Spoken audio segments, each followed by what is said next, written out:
ever name the show Dad's Basement? Dad's Basement. Yeah, welcome over to Dad's Basement. Do we have that graphic? We'll keep the canned goods over there and the magazines right here. Dad's Basement. Oh, these are milk crates, but you can use them as stools. Dad's Basement. He dries his laundry from that line. We're shooting one of your shows now. Saying it's from right from the beginning. Dad's Basement. He keeps the hard candy upstairs. Oh my God! I wish you. I want everybody to know about your dad. My dad Your is dad's alive. stories. My dad's. What's the one story that's really stuck with you about my father? The darkness basement. The darkness. The bathroom. All right. Okay. So is this the part of the web extra that we're now doing for I don't know, NBC Online? Revealing the true horror secrets. Yeah, There isn't much to the story. It's just like a fascinating detail, Yeah. right? My dad's younger years, when we were all growing up, they built a bathroom in the basement for him. He built it himself because it's much nicer to have your own restroom facility, Yes, it is. right? So it's not even that funny. No one's gonna laugh at this except for me because I lived it, and I lived it. We would be walking upstairs in the kitchen past the basement door, which had a stairwell and went down to and from all appearances, they'd be empty. All the lights would be out. It'd be pitch black in the basement. It doesn't matter. This would be the middle of winter, which in Michigan, it gets dark at 2. So it's all dark. And my mom would, Chris, tell your dad the beans are ready. Where is he? He's down in the bathroom. What? Dad! And you call out, What? And he would be down there in total darkness. And the bathroom wasn't right at the basement stairs. He would have to go down, turn a corner, and then down a long room in the back. And it would be in the darkness. And you'd go down, and it'd still be dark, and you just have the stairwell light on, and you'd be getting something out of the fridge, and then you'd look behind you, way off in the distance, would be the bathroom door sort of half-cocked open, and you go, oh. And then you'd have to get him. And you're like, what? And you go, nothing, Dad. Everything's ready. I'll be up in a minute. My mom wouldn't believe him. He was down there in the basement bathroom in the dark forever, recriminating himself. And he would take big binders of airplane magazines. Oh, my gosh. He had lots of binders of like catalogs for Lionel trains and model airplanes, and he would do research. Wow. He just spent hours. It was his sanctuary. But you never knew it. It was pitch black. He had excellent vision. Still does. He gets about a thimble. I picture each of the Weagels having their own room of the house. More or less. Yeah, that's my mom had the upstairs. My sisters had their own room. And you had the garage. Yeah. Well, sometimes they would go out in the garage and work on the motorcycles that never got built or the boats that were too small for you people. Oh, man. See, Mike didn't even like that story. It was stupid. No, I know. Kevin likes I liked it. I laughed again. Mike, I did you like have a that story. dad? Yeah, How's I your had a dad? My dad's doing good, I think. What does your dad do in the basement? Does he have a basement? He was more of a garage kind of guy. Yeah. Where when I was younger, he built, like, my house that I grew up in is like 120 years old now. Okay. So the house was he was always fixing up the house, but the garage was dilapidated when I was young, and so he tore it down and built it from scratch, anew. His own garage. And then it became his like super hangout place, and his best friend lived behind. Oh. He wasn't a neighbor, but he was the behind neighbor. The behind neighbor, So yeah. he'd come over and they'd hang out in the garage, and he had another friend that lived down the street who would come over. And Did he put like a children's playground slide over the fence in the backyard so he could, on both ways, so he could walk up no, and just for slide a while in the there was yard? like a special fence hole. A fence It was hole. like, you know, like Friend size. It was made. I picture it being shaped like a person. It was made specifically to like be attractive, but also join the two yards. Yeah. you know? Were you allowed to use it? Yeah, but yeah, Sparingly. yeah. Yeah. I don't know, but yeah, it was total men's garage. It was very. Were you allowed in there as a boy? Or was there a waiting period? Like Kind because of of. mother's insistence? No, it was like if there was a project that I was going to be involved with, or What kind me of- being involved in a project with my father is basically me sitting quietly and him doing it. What would be one of the projects? When I was in Cub Scouts, it was like building the soapbox derby car or Your whatever, dad you know, did the that. thing, yeah, the little thing. Or I don't know. Did you ever teach you how to pick a lock? No, Okay. I learned that on my own. Okay. We would go out to the garage and make bullets. Oh yeah. How long would it for the take you to make a upcoming single war? bullet? Oh man, I was fast. I was only 8, but I was fast. Do you put the bullets through a crystal tumbler at the end to harden them? Like to imbue them with special powers? I always wanted a You would crystal put a rock different tumbler. curse on each bullet so that it was specified for the correct enemy. So you hand painted their name on the side. Yeah, we would do that. There Charlie was one Bebo. time we like redid the entire inside of the garage as like a catering thing and made like 40,000 egg rolls in a weekend. And then you just close the door and walk away. Yeah, we buried them all in the hole. Right. Yeah. Keep going, son. Keep going. Woo. Except the whole part, that was real. Right, yeah, exactly. There was always a motorcycle in a various state of disrepair in that garage as well, though. It just needs that one part. My dad had motorcycles, and then like he had one that he completely disassembled, and then he ordered enough replacement parts to rebuild the entirety of the motorcycle twice. He never got it working. He finally gave it away. So he just had like 3 destroyed motorcycles, atomized motorcycles all over the floor of the garage. It was a big source of regret and shame, and finally he came to me, Which means you can never sell it. 5 or 6 years ago. He said, "Chris, I need to come to you and get your permission. I'm going to give the motorcycle to your friend Matthew, who grew up 2 doors down. Is it okay? If it's not okay, you can have it." I said, you can give it to him. I don't like motorcycles. That seems like if I was doing the choose your own adventure of your life, like that would be a key page. Choose the Like motorcycle. if you choose the motorcycle, Right. your life is completely different. Right, exactly. I chose. You're on the road. Yeah, I chose Die in a fiery obscurity. crash. Oh my Crashing god. an inferior motorcycle with like a loose screw. Yeah.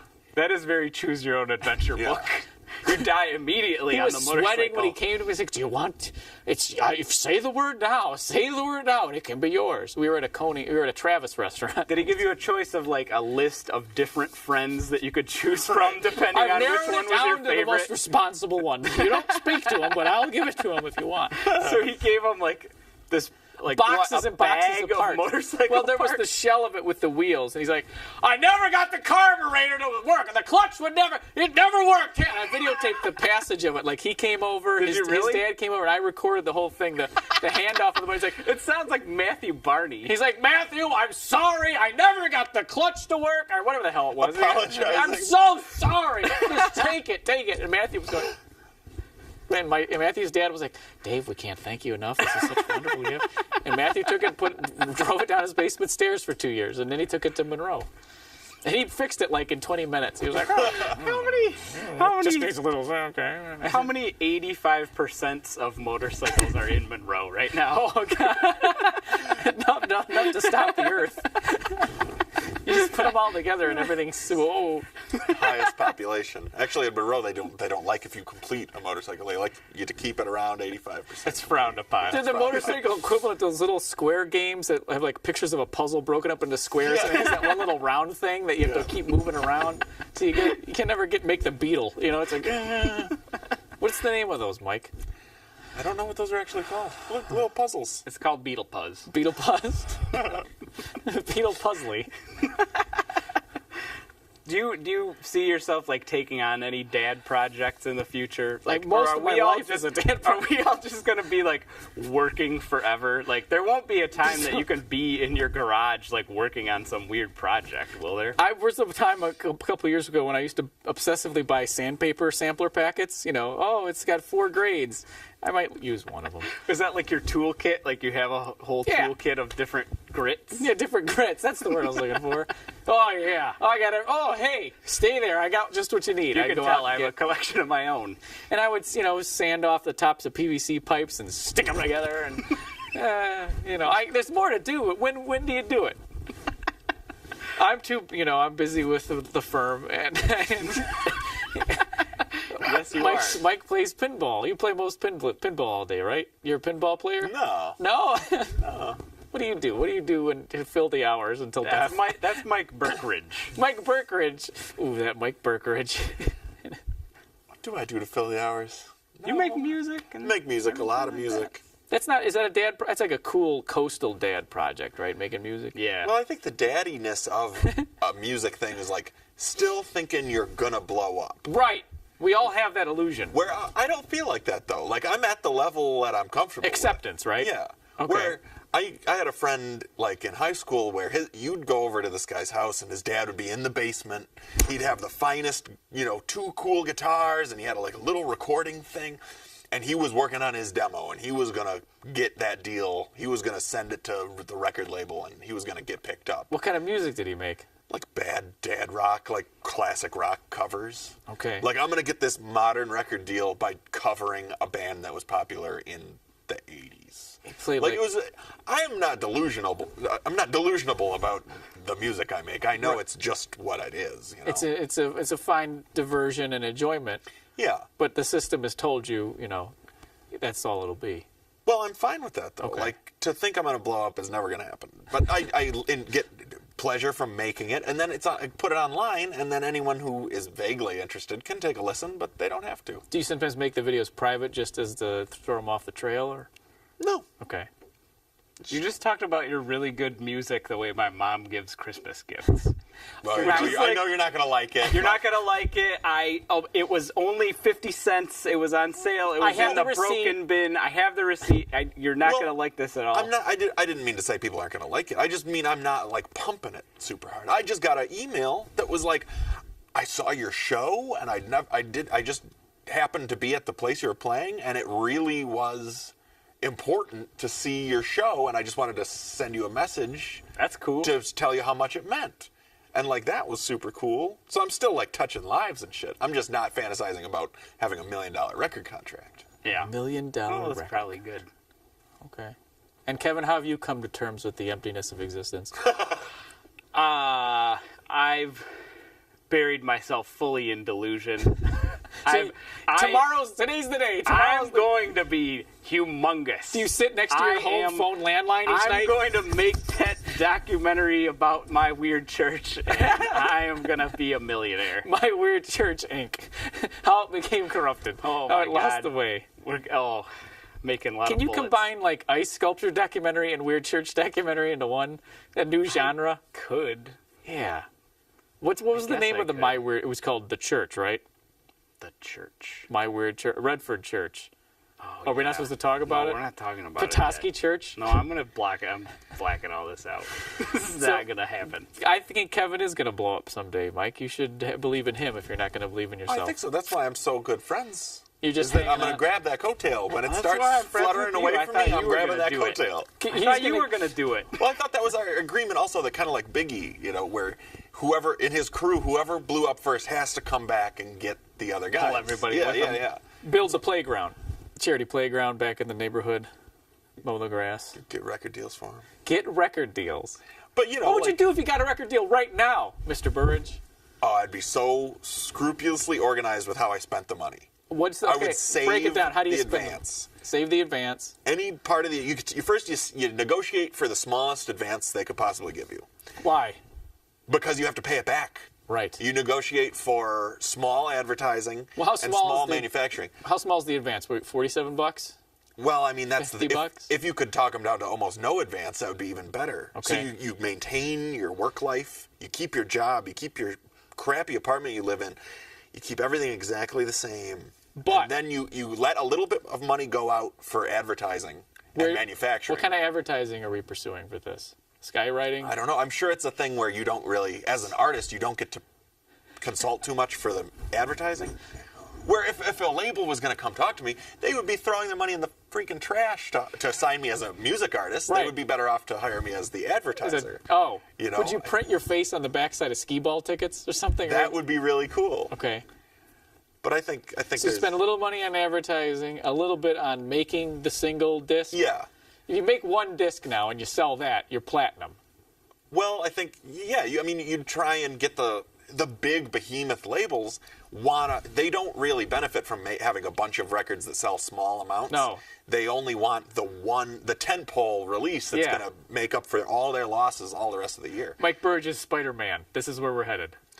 Well, I think the way it's best is if you have 1 million artists that each sell 1,000 records. Okay. Then we're talking about specialization, like we were talking about earlier. Mike Burridge's Sound of the Dishwasher. Well, yeah, kind of, but That's if you're signed to his label. That's right. So you spend a little bit on those two things, and then what happens after that? and then you slowly grow it over time naturally through like things that are free. You know, you get your social media right, you talk to people online, you become the person who interacts with their audience in a real meaningful way instead of like the ad agency tweeting your tweets. So like, you're gonna tweet, yeah. and how much of that can you stomach, the interaction with real people? A lot. Well, Are I you think good at I'd that? be very good at it if people were like interested in my product. Unlimited amount, you know. Your talent, your creativity, and I- then what happens after that? I think we need to go, talk about nostalgia. I'm nostalgic for a time when an artist develops over many records, where you might break out with your first single or whatever, but then I want to make an atmosphere of people want to see the artist develop. Okay. You know, and coming from experimental music, I want to make a culture of appreciating experimental things where each album might be a different experiment where you won't like this one or you will like the next one and you won't like the other one because we're just toying around with different ideas, you know. And I think that's a lot of things that are, this is experimental music or this is experimental film isn't really. It's like this is kind of, I'm running the script of... It's in the experimental genre. Right, the genre is experimental. You're not There's a actually guy wearing making sunglasses in experiment. it or something. You're not trying something out in a experimental film. So or it an sounds like you experimental- have a lot of disagreement with the experimental label, this genre. People that are artists that are making things termed experimental that you feel fall short. Kind of, yeah, well, I just don't like the label, you know? You don't like it? I would want to be called experimental music because I'm trying new things very regularly. Well, what are some of the? Tell me about some of those new things. The new things I'm trying? Yeah. The project I'm working on the most now is called Young Shoes, and it's like rap beats. Okay. Which is something that, I come from noise music, I come from rock and roll music, and I don't really have much experience making rap beats. So I'm starting to do that. But I'm just dipping my toes in the water at the moment, you know. Your voice is on that one. We listened to that one. What am I saying on that you sample my voice saying? What am I saying? think the kind of the hook, you say funny bunny, or the other person says funny bunny, and you say funny bunny. So it's up and down. Yeah, the one person says it going up, and you say it kind of coming down. But then So say it going up.